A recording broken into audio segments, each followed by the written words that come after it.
After the roots, now let us discuss about the stems. Firstly, we are going to take the stem of a dicotyledonous plant. For example, you have a sunflower plant, you're going to make its transverse section, you're going to observe it under microscope, and a part of that stem would look like this. Now, what this lesson demands from you is to pay attention to the part of that stem, what all parts comprise that stem. Secondly, you need to have an idea of the diagrammatic representation. That means the syllabus asks from you to diagrammatically practice this particular presentation of cells. So, you have to practice the diagrams and learn what is located where. So, for that you need to know what is present where. So, we have 5 components of the dicot stem that are listed over here. One by one we are going to understand the importance of that particular component and where it is located, because we are dealing with anatomical references. So, we are going to see if a dicot stem, its transverse section is taken, of course it is a stem, because it is cylindrical, what you would observe under a microscope would be a circular arrangement, something like this. Now, as you can recall from the first lesson where you had a projector presentation of these various slides that you make of various anatomical regions of a plant, you saw that the dicot stem would be something like this, and there was a wavy pattern that, not like this, I would use another concentric circle because you have to be aware of how to represent it diagrammatically. This concentric circle would be used to give a wavy pattern that is somewhat stellar arrangement, you can say. And stellar arrangement, because it is not completely descriptive, I would suggest you to keep in mind that there is a wavy arrangement in such a way that it looks like some sort of wave that is transcending inside the stem. Now, this wavy pattern, this line that I have represented, this wavy pattern is because of a wavy endodermis. Okay, now this is the stem that you would observe under the microscope. This part, that black line inside which is wavy, this is endodermis, and as you can very well associate now and understand that the outermost would be epidermis.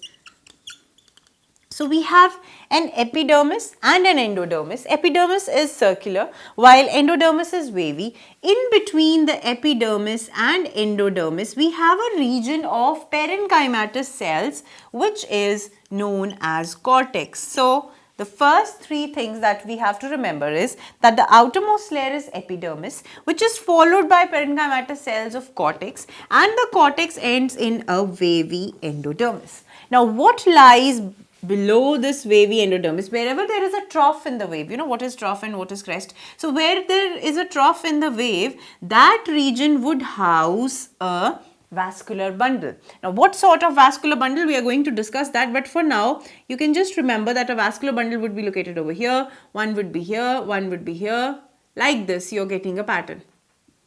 Alright, this is the roughest representation just in order to have an idea. So, these are the vascular bundles. What we have done till now, epidermis followed by cortex followed by endodermis, in between we have a vascular bundle, and in the center we have a large conspicuous pith.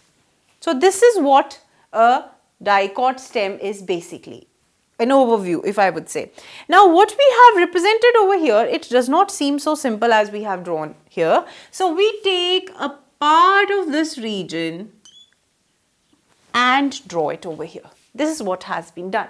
This is the entire stem. A part of the stem is being magnified and observed under the microscope in order to understand the arrangement. Because you can see that this region is a repetition of this, then followed by this, this would be a repetition, this would be a repetition. So, it's better we consider this much region where we are having all the components represented in an array, and we can understand that. So, taking this part under the microscope, we observe the arrangement in such a way where we have, and I am going to rub it, I hope it is clear.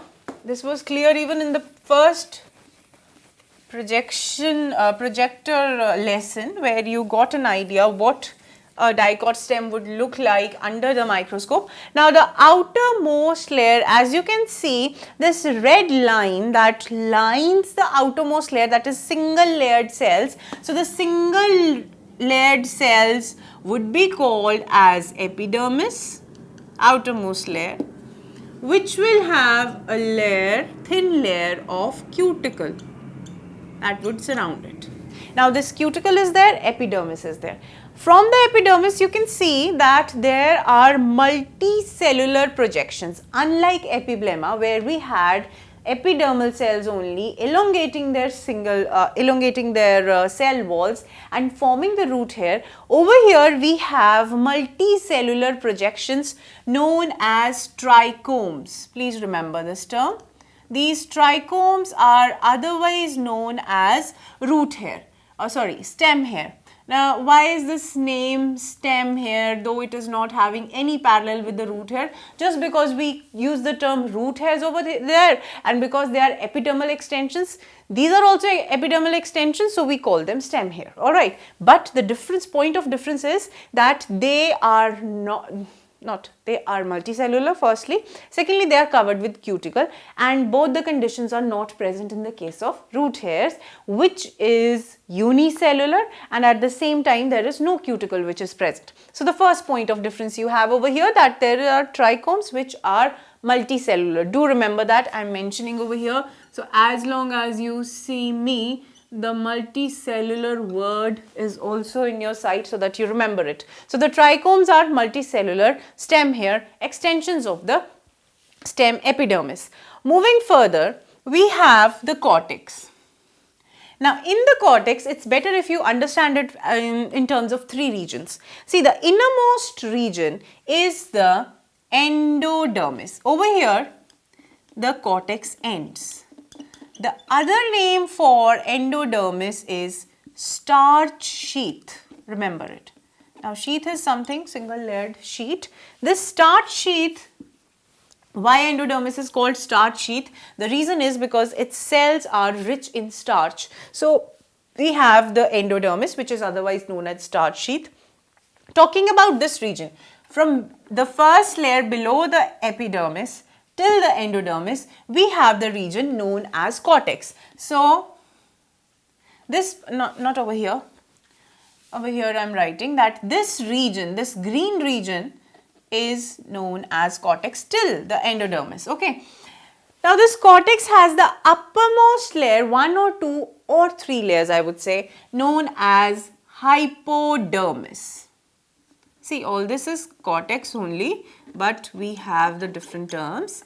This is hypodermis. From anatomical point of view, this hypodermis is made up of the cells which are collenchymatous. Now try to recall what collenchyma was. Collenchyma was a type of plant tissue, simple permanent plant tissue, which had cells in such an arrangement that they had wall thickenings, angular wall thickenings. They were living cells. They had angular wall thickenings where they had deposition of hemicellulose and cellulose. So these regions having hemicellulose deposition, wall thickenings where the cells are joining, that part forms the hypodermis in the Dicot stem. Alright, now this is what is my way of representing collenchymatous thickenings. As you can see, you can just put these as angular thickenings. Now because there are angular thickenings, the hypodermis would be responsible for providing extra strength to the plant. Okay, one point of difference that we have from the root, that in the case of a stem that we are studying, is that there are no thickenings, no such arrangement in the case of cortex.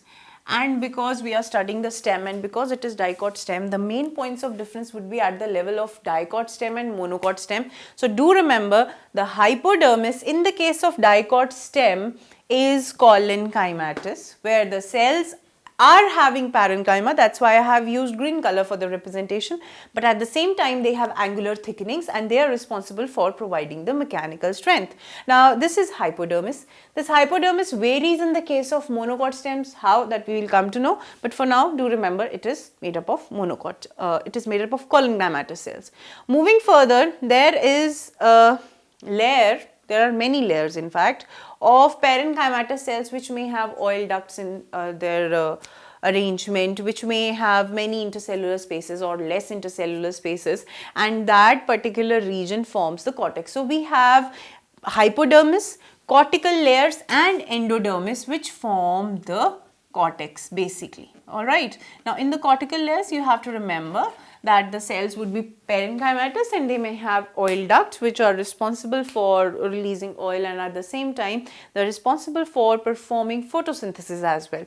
Last layer is the endodermis, which is also known as starch sheath, and the starch sheath is rich in starch, the cells which form, and do remember the cells are barrel shaped, tightly packed, and this forms the endodermis. Now till here we are done. Talking about the third component, that is medullary rays. See, this was parenchymatous, this was collenchymatous and parenchymatous. These medullary rays are going to be exclusively parenchymatous. And one point you have to remember, firstly, where they are located, that you have to remember of course. And secondly, you have to remember what would be the arrangement of cells and what type of cells would be present. Now, these larger cells larger than the cortical cells, which are arranged between two vascular bundles. This is one entire vascular bundle. See, this part is a vascular bundle. This part, okay? From here till here, I am representing it. This would be a vascular bundle. Below the endodermis, this was the wavy pattern that we discussed in the beginning. The cells which line the vascular bundles, the cells present between the two vascular bundles of that wavy pattern, they form the medullary rays. And you have to remember one thing, that these medullary ray cells are extraordinarily large than compared to those of the cortex. Now, coming to the main part, that is vascular bundles. We have in vascular bundles, we remember from our previous knowledge that in the vascular bundles of a dicot stem, first of all, the bundles are conjoined. Vascular bundles are conjoined. They have an open type of arrangement. And why do we call a vascular bundle open? If it is having a cambium in between. Okay, such is the arrangement that phloem lies towards periphery, that is outside, and xylem lies towards inside. There is a cambium which is present, there is a phloem, there is a xylem. This phloem is surrounded by a patch, not surrounded, or you can say there is a cap-like patch of pericycle as well. Okay. Next, vascular bundle would be such. It will be having cambium, it would be having phloem, it will be having xylem. There would be a patch of pericycle again. And what lies in between these two is known as medullary ray. Okay. Now, these medullary rays are parenchymatous, and now what we are going to study is a vascular bundle. Now, let us see how this has been represented in the diagram. First of all, we have inner to the endodermis, we have this arrangement, this red part that is known as pericycle. Now, pericycle lies just beneath the endodermis, and you have to remember one thing. Now, supposedly pericycle is this cell, single cell, that is a parenchymatous. It will have sclerenchymatous C patch, something semi-lunar, you can say, patch of sclerenchyma. Okay. Now, when we talk about sclerenchyma is responsible for providing tough base to the cell. So, these are pericycle cells. Moving further, these parts, that is beneath the pericycle, we have phloem. Now, phloem is the complex tissue that has 4 types of cells. I need not to make you recall, still we can remember them. Companion cells, sieve tube cells, phloem parenchyma and phloem fibers. So, the region which is responsible for conducting the food material within the plant stem lies below the pericycle, and that is known as phloem. Then we have tube representations, that is xylem. As you can see, these red tubes that are arranged on one another, they are known as xylem. This is again a complex plant tissue which is having the arrangement in such a way that the metaxylem lies towards the periphery and the protoxylem lies towards the pith. Now this is metaxylem because it is having larger diameter, as you can see. Then we have the protoxylems. So in this case, you have to remember that what would be the arrangement. If you can recall, we said that the reference is made in terms of protoxylem. Now because the protoxylem lies towards the pith, so the arrangement is end-arc. End-arc arrangement of metaxylem and protoxylem is observed. This is the xylem basically, which is arranged in an array. This is the phloem. Now in between lies 2-3 layers of vascular cambium. Now this vascular cambium has an important role to play when the plant has to show secondary growth. Which plant? Dicot plant, because only dicot plant shows secondary growth. Of course, there are few exceptions in the case of monocot plants, like the palm trees that we have in our houses. They are having secondary growth. Keeping aside the exceptions, you are going to find this 2 to 3 layered rectangular cell cambium, vascular cambium, present between the phloem. This part is phloem, alright, between the phloem and the xylem. Now this phloem and xylem region, they are basically the conductive tissue. In the conducting tissue, we have the vascular cambium that is responsible for secondary growth. That means it would give rise to phloem and xylem, but it would not be rising from the primary meristem.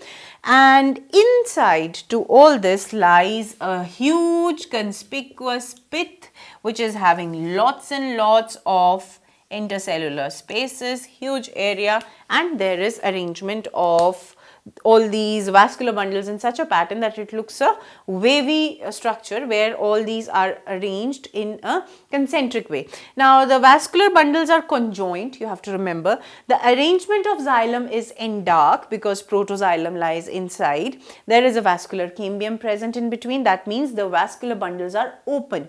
Then we have a pericycle which is present just above the phloem, followed by the endodermis, which is also known as starch sheath, starch rich cells which are barrel shaped and closely placed. Then we have the cortical layers which have the parenchymatous cells and oil ducts present in them, followed by the hypodermis. Hypodermis which would be rich in parenchymatous cells which have extracellular thickenings, and then we have an epidermis covered by a cuticle. The epidermis might have trichomes, thin stem here that you might have found if you have a keen interest in reading plants. So this is all about our dicot stem. You have to keep in mind what distinctions you can put while representing the diagram. Once you're clear what is present where, it would be easy for you for getting a better diagram. So this is all you have to understand when we study the transverse section of a diagram.